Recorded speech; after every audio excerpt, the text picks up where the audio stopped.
Good morning, good afternoon, good evening, everybody.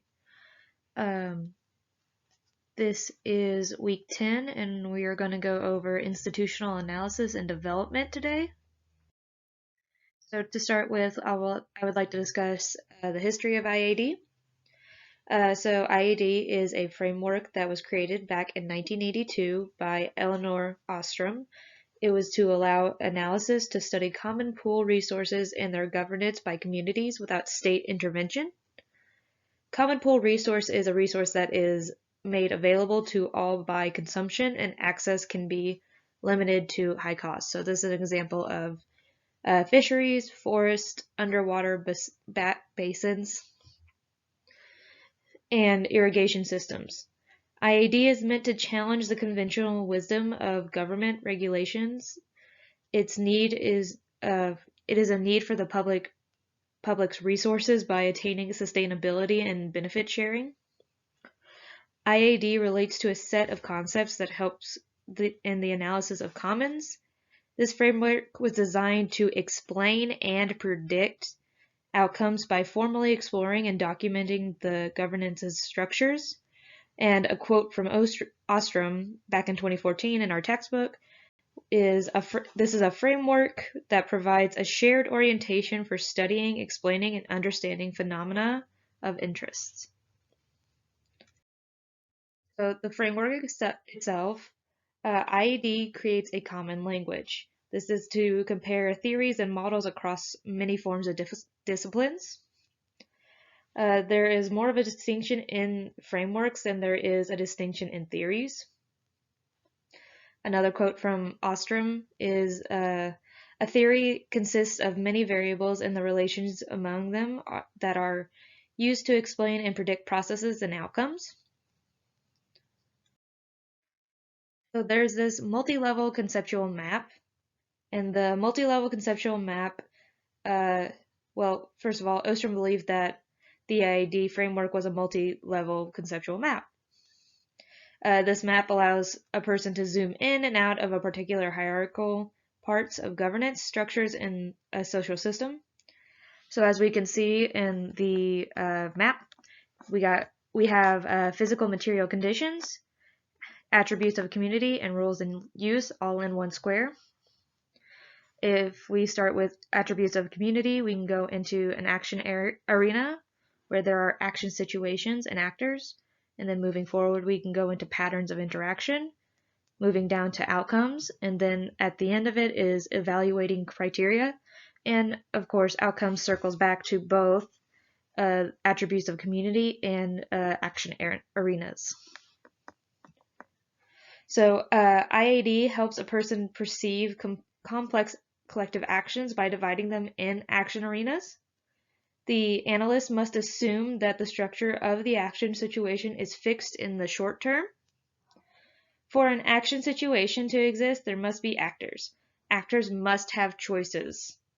Actors are influenced by the institutional arrangements, the socioeconomic conditions, and the physical environment. So IAD as a problem solver.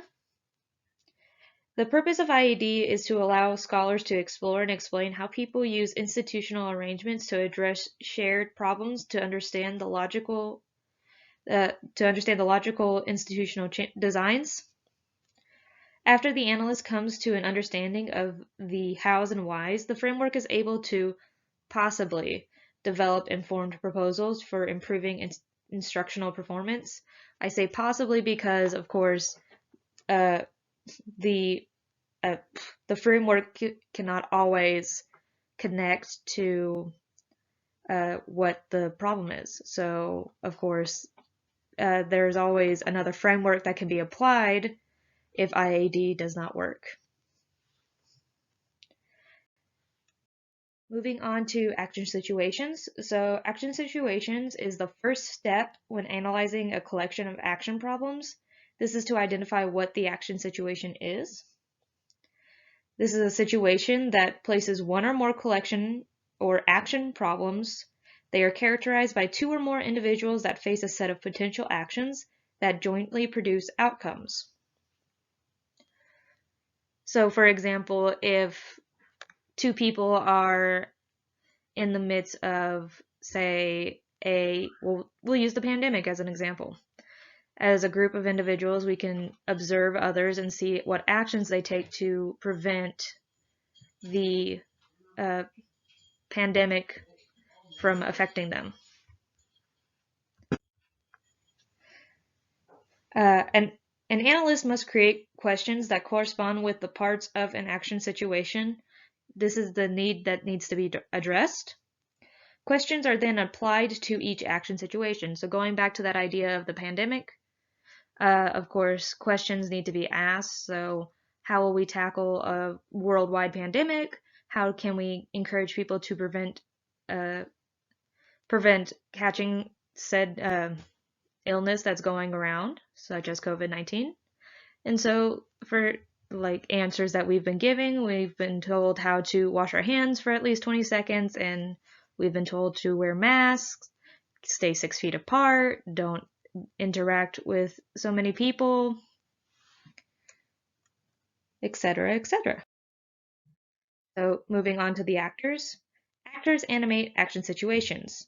So whenever I think of action situations and the actors, I think of choice-based games, such as chess, video games, shogi, checkers. So, for example, in a choice-based game, in chess, for example, you could make one choice that would end up you losing the game, or a choice that could help you take the next step in being the best chess player in the world.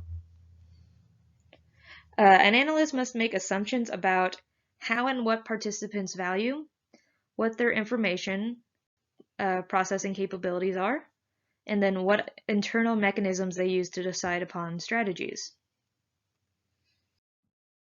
Moving on to physical and material conditions.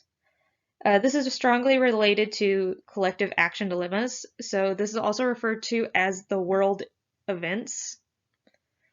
The diverse features of a common pool resources and public goods present distinct challenges to providers and users of public goods and common pool resources. Going over those rules, rules are tools. This is what Orstom calls them. They are used to help people to resolve collective action dilemmas. The rules support cooperation and allow people to coordinate their actions to realize valued outcomes that they could not otherwise achieve acting alone. So moving on from that, there is rule typology, which is used by scholars and policy analysts to understand and explain the processes and outcomes of action situations. This is used to revise action situations to obtain more desired outcomes. And going a little further into the definition of rule typology, this is to make sense of what appears to be an infinite variety of rules by classifying rules according to the components of the action situation that they directly affect.